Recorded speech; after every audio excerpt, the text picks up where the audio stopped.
আসসালামু আলাইকুম ভিউয়ার্স। আলহামদুলিল্লাহ। তো একটা রেডমি নোট 7 সেট কাস্টমারে ভাঙা অবস্থায় আমার কাছে দিয়েছে। তো আমি ভাঙা অংশটা ব্যাকশেলটাকে পরিষ্কার করে এক সাইডে রাখলাম। তো দেখতে পাচ্ছেন যে আপনারা B2B কানেক্টর খোলা, ডিসপ্লের বেস খোলা। এই সেটটা নাকি অন করলে ফাস্ট বুট মোডে চলে যায়। হ্যাঁ, দেখতে পাচ্ছেন ফাস্ট বুট মোড। তো ফাস্ট বুট মোডে সেটটা যায় কখন, এটা যদি আমরা বুঝতে পারি তাহলে আসলে রোগটা সারা খুবই সহজ।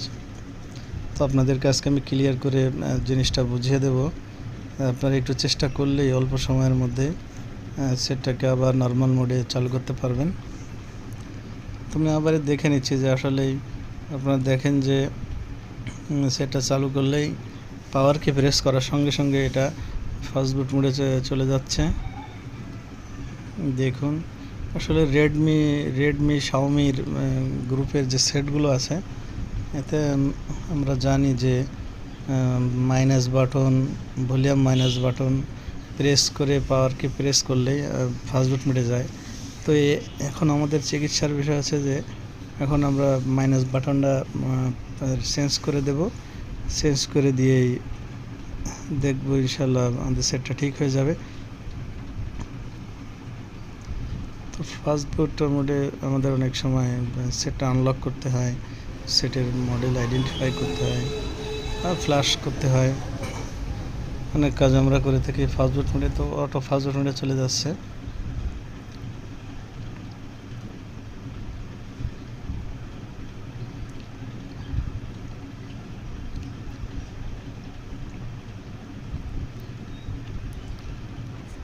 মাঝে মধ্যে আবার সেটটার একটা বিষয় সে হচ্ছে মাঝে মধ্যে আবার নর্মাল মোডে চালু হচ্ছিল।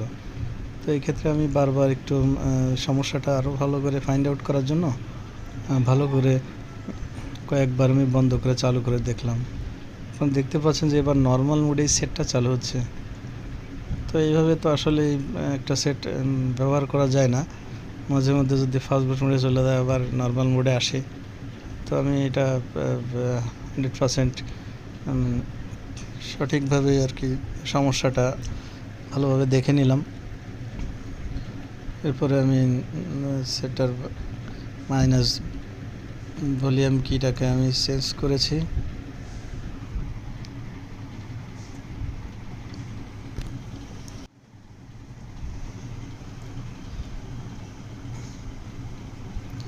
রেডমি সিরিজের ভিতরে নোট 7 সেটটা আসলে একটা দারুণ সেট। এই সেটটা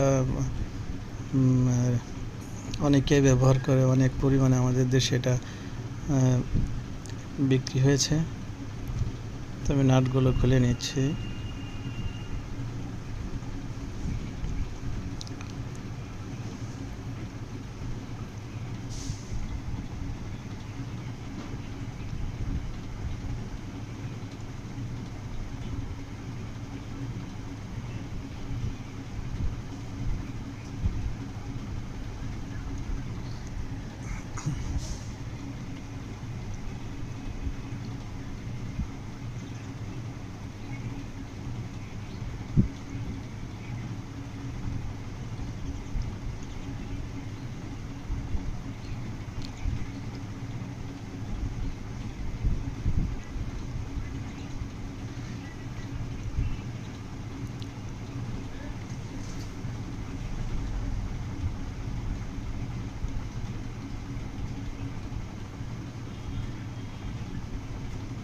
এই মুহূর্তে দেখতে পাচ্ছেন যে আমি নাটগুলো খোলার পরে আবারও একবার ট্রাই করলাম।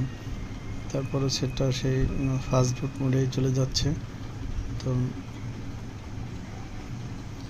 ওইখান থেকে আমাদের সাইড যে কি ছিল, প্লাস্টিকের যে সাইড কি থাকে সেটাও খোলা, মানে প্রেস হয়ে যাওয়ার কোনো সম্ভাবনা নেই। এতে করে শিওর 100% শিওর যে সেটের মাইনাস ভলিউম কিটা আছে ওইটাই সমস্যা। তো ওটা চেঞ্জ করা ছাড়া আসলে সেটার মাঝে মধ্যে এরকম ডিস্টার্ব হবে।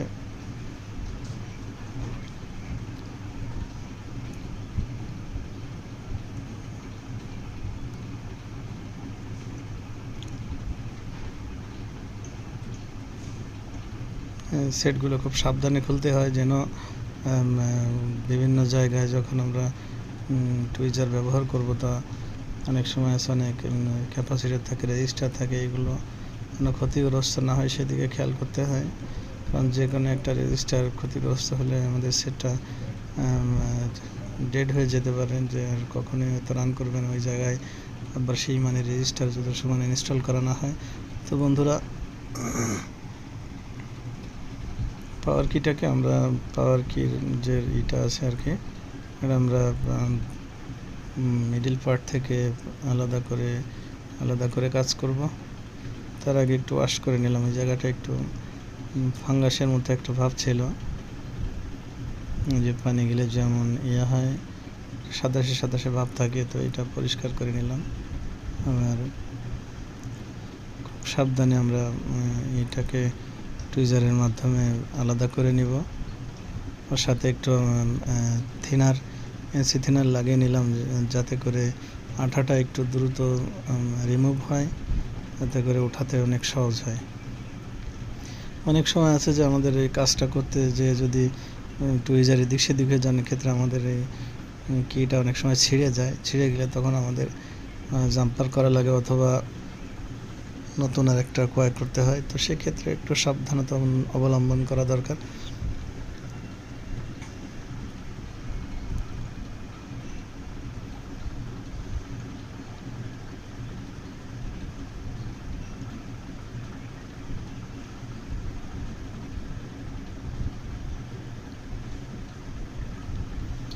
মোবাইল সার্ভিসিংয়ের কাজগুলো আসলে যে যত সাবধানতা এবং সুন্দরভাবে করতে পারবে, সে ততই সাকসেস হতে পারবে।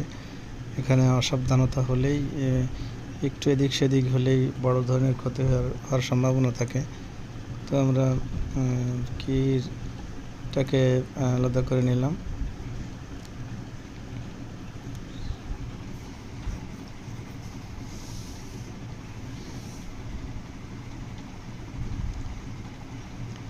তো আপনারা দেখতে পাচ্ছেন বন্ধুরা, আমি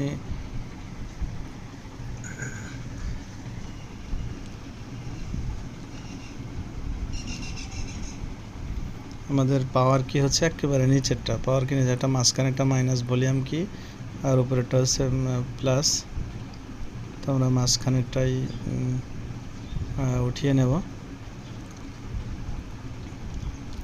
তো যারা নতুন বন্ধু আছেন তারা এক্ষেত্রে তাদের জন্য বলবো যে তারা খুব সাবধানতার সাথে আস্তে আস্তে কাজটা করবেন। অনেক সময় দ্রুত কাজ করতে গেলে ভুল হয় এবং ক্ষতি হওয়ার সম্ভাবনা থাকে। এটা হালকা দিয়ে সুন্দর করে আমি এক সাইড উঠিয়ে দিলাম।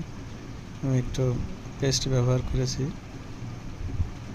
এক সাইড হালকা হয়ে গিয়েছে, তো আর এক সাইডে ধরার সঙ্গে সঙ্গে হয়ে গেলাম, একটু শোল্ডার করে নিলাম।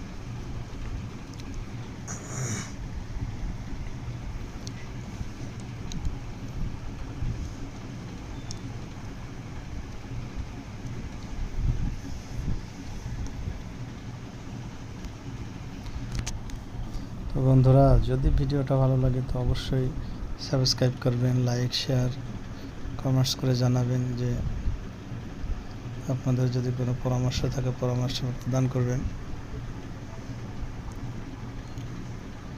কিটা আমি নতুন একটা কিনে নিয়েছি, এবার ওইখানে দিয়ে শুধু একটু হালকা ছোঁয়া দিলেই হয়। অতিরিক্ত বেশি করে তাতাল যদি রাখা হয় তো সেক্ষেত্রে আমাদের কিটা আসলে হালকাভাবে থাকে, এটা একটু বেশি হিট লাগলেই উপর থেকে ছেড়ে দেয়, তখন আবার নতুন করে আমাদের কি নিয়ে আবার লাগানোর চেষ্টা করতে হবে। তো যারা নতুন কাজ করবেন তাদের জন্য পরামর্শ হচ্ছে হালকা তাতাল দিয়ে হালকা ধরবেন, একটু পেস্ট দিয়ে, তাতে দ্রুত এটা নিয়ে নেয় 2-1 চান্স। বেশি এই জায়গায় তাতাল ব্যবহার করলে আপনারা কিটা নষ্ট হয়ে যাওয়ার সম্ভাবনা বেশি থাকবে। আমাদের লাগানো কমপ্লিট। তো আমরা এবার সেটে ইনস্টল করে দেখব আমাদের কাজটা কতখানি সাকসেস হতে পেরেছি।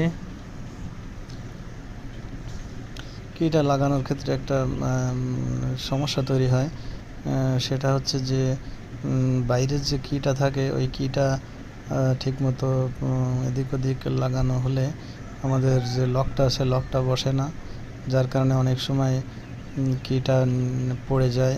তো সেদিকে খেয়াল রেখে আমাদেরকে উপরের লকের যে সিস্টেম আছে ওইটা সুন্দর করে দেখে লাগালে ইনশাল্লাহ সমস্যা হয় না।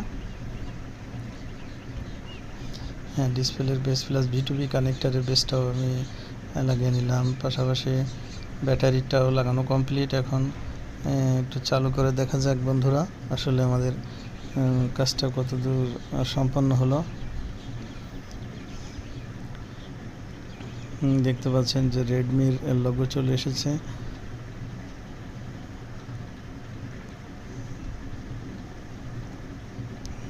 যারা ইউজার রয়েছেন তাদের জন্য একটা পরামর্শ হচ্ছে আপনারা এটা করতে যাবেন না, কারণ হচ্ছে এটা করতে গেলে ডিসপ্লে বেসটেজ আছে, অনেক ইসের বেস রয়েছে, আমাদের ফিঙ্গারের এগুলো ছেড়ে যাওয়ার সম্ভাবনা থাকে বেশি। এবং আপনাদের কাছে তো আর আমাদের মতন ইনস্ট্রুমেন্ট থাকে না যে মোবাইলগুলো খোলার জন্য, সেক্ষেত্রে বড় ধরনের ক্ষতি হওয়ার সম্ভাবনা থাকে। অবশ্যই আপনারা যারা টেকনিশিয়ান আছে তাদের শরণাপন্ন হবেন, তাতে করে অল্প টাকার ভিতরে আপনাদের সেটটা আবার সুন্দরভাবে ব্যবহার করার মতো উপযোগী করতে পারবেন। তো আমি রিস্টার্ট দিয়ে দেখলাম যে আসলে আমাদের সমস্যাটা আবার দেখা যায় কি না। এরপরে আবার কিটা সুন্দর করে লাগিয়ে দিয়ে আমরা সেটটা কমপ্লিট করে দিব। তো বন্ধুরা, কাজটা শেয়ার করলাম আপনাদের সামনে, যদি ভালো লাগে তো অবশ্যই সাবস্ক্রাইব করে রাখবেন, কারণ এরকম অনেক ছোট কাজ আপনাদের সাথে শেয়ার করবো যাতে আপনারা উপকৃত হতে পারেন, আর আপনাদের কোনো পরামর্শ থাকলে সেটা দিতে পারবেন।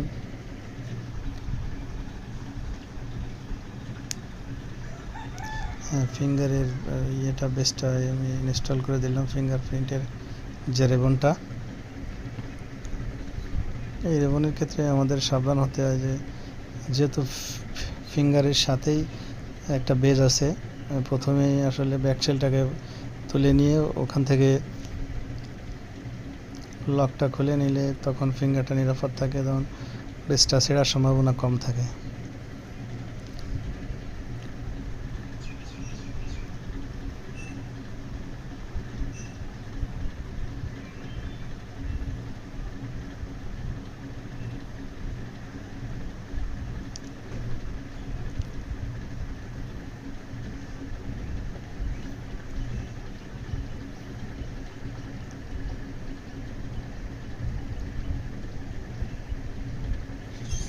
সেটা দেখতে পাচ্ছেন যে 100% ঠিক হয়েছে। এখন আর কোনো সমস্যা দেখা যাচ্ছে না, ফাস্ট বুটে আর যাচ্ছে না। এবার সাইড বাটন আমরা একটু লাগিয়ে নেব, যে সাইড আসলে লক কিটা উল্টে গেলেই লক আর লাগতে চায় না। তো দেখে নিচ্ছি যে আসলে এইভাবেই সাইড কিটা লাগবে কিনা অন্যভাবে। তো প্রথমবারে আসলে লাগছিল না, পরবর্তীতে আমি আবার সাইড কি দুইটা পাওয়ার কি আর ভলিউম আপ ডাউন কি বাইরের যে অংশটা সেটা আমি ঘুরিয়ে দিয়ে তারপরে লকটা আটকালেই সুন্দরভাবে লকটা আটকে যায়। তো আসলে এর প্রত্যেকটার ফিল্টেম একটা উল্টা একটা সাইড আছে, সেই দিক খেয়াল করে লাগালে কাজগুলো কোনো সমস্যা হয় না। একটু বুঝে কাজ করতে পারলে ইনশাআল্লাহ 100%। এবার নিচেরটাও ঝামেলা ছিল, আটকা ছিল না লকটা, তো আমি নিচেরটাও একটু উল্টিয়ে দিলাম, এবার সুন্দরভাবে বসে গেল। তো আজ এ পর্যন্তই বন্ধুরা, সবাই লাইক শেয়ার করে পাশে থাকবেন, চ্যানেলটি ভিডিও বেশি দেখবেন। ধন্যবাদ সবাইকে কাফি মোবাইল সার্ভিসিংয়ের পক্ষ থেকে। আল্লাহ হাফিজ, আসসালামু আলাইকুম ওয়া রাহমাতুল্লাহ।